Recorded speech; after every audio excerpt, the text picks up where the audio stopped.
सच्चिदानन्दरूपाय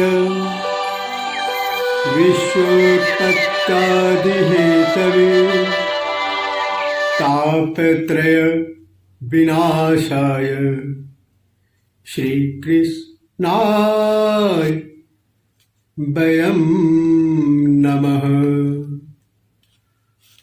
आज का विषय है श्रीमद् भागवत गीता परिचय। कुरुक्षेत्र की युद्ध भूमि आज से 5000 वर्ष पूर्व भगवान श्री कृष्ण ने अर्जुन को उपदेश दिया, जो श्रीमद् भगवत गीता के नाम से प्रसिद्ध है। यह कौरवों व पांडवों के बीच युद्ध महाभारत के भीष्म पर्व का अंग है। जैसा कि शंकर भाष्य में कहा है, धर्म धर्म भगवता यथोपदिष्टं वेद व्यासः सर्वज्ञो भगवान गीताक्षय सप्तभी श्लोक शतैरूप निबंधः। गीता में 18 अध्याय और 700 श्लोक हैं। गीता की गणना प्रस्थान त्रय में की जाती है, जिसमें उपनिषद और ब्रह्म सूत्र भी सम्मिलित है। अतएव भारतीय परंपरा के अनुसार गीता का स्थान वही है जो उपनिषद और ब्रह्म सूत्र का है। उपनिषदों को गौ और गीता को उसका दुग्ध कहा गया है। इसका तात्पर्य यह है कि उपनिषदों की जो अध्यात्म विद्या थी, उसको गीता सर्वांश में स्वीकार करती है।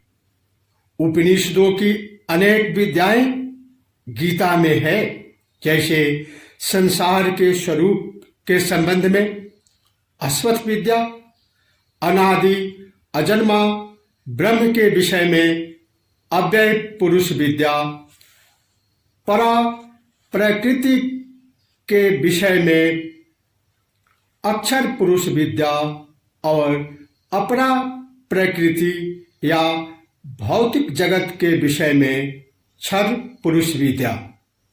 इस प्रकार वेदों के ब्रह्मवाद और उपनिषदों के अध्यात्म, इन दोनों की विशिष्ट सामग्री गीता में सन्निविष्ट है। उसे ही पुष्पिका के शब्दों में ब्रह्म विद्या कहा गया है। गीता में ब्रह्म विद्या का आशय निवृत्ति परक ज्ञान मार्ग से है। इसे सांख्य मत कहा जाता है, जिसके साथ निवृत्ति मार्गी जीवन पद्धति जुड़ी हुई है।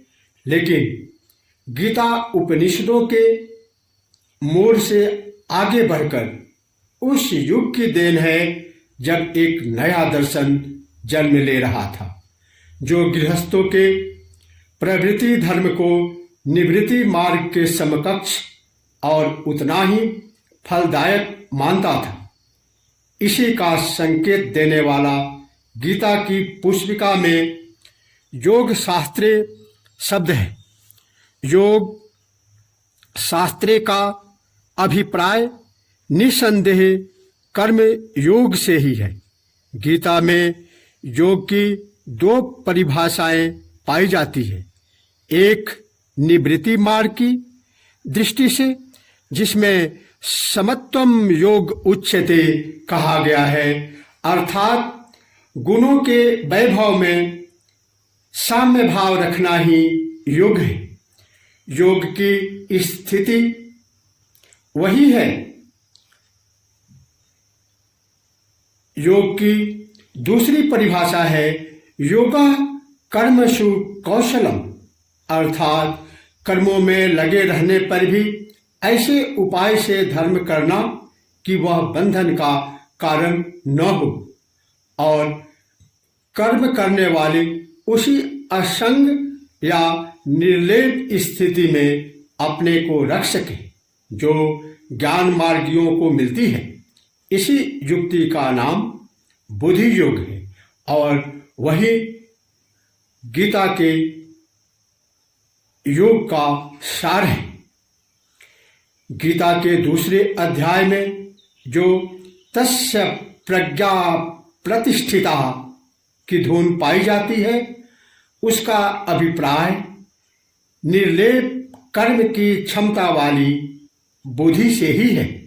यह कर्म के सांख्य द्वारा वैराग्य प्राप्त करने की स्थिति न थी, बल्कि कर्म करते हुए पदे पदे मन को वैराग्य वाली स्थिति में ढालने की युक्ति थी। यही गीता का कर्मयोग है। जैसे महाभारत के अनेक स्थलों में, वैसे ही गीता में भी सांख्य के निवृत्ति मार्ग और कर्म के प्रवृत्ति मार्ग की व्याख्या और प्रशंसा पाई जाती है। एक की निंदा और दूसरे की प्रशंसा गीता का अभिमत नहीं। दोनों मार्ग दो प्रकार की रुचि रखने वाले मनुष्यों के लिए हितकर हो सकते हैं और है। संभवतः संसार का दूसरा कोई भी ग्रंथ कर्म के शास्त्र का प्रतिपादन इस सुंदरता से, सूक्ष्मता से नहीं किया है। शरीर से कर्म इंद्रियां और ज्ञान इंद्रियों के द्वारा मेहनत करना, परिश्रम करना कर्मयोग है। मन से चिंतन करना, प्रभु ईश्वर व भक्ति भाव रखना, दया रखना, यह कर्मयोग के से विपरीत मनोयोग व भक्ति योग है।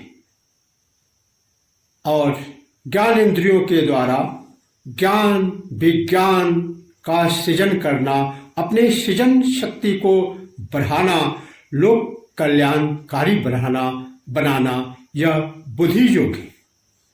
गीता में कर्म योग, भक्ति योग, ज्ञान योग की जो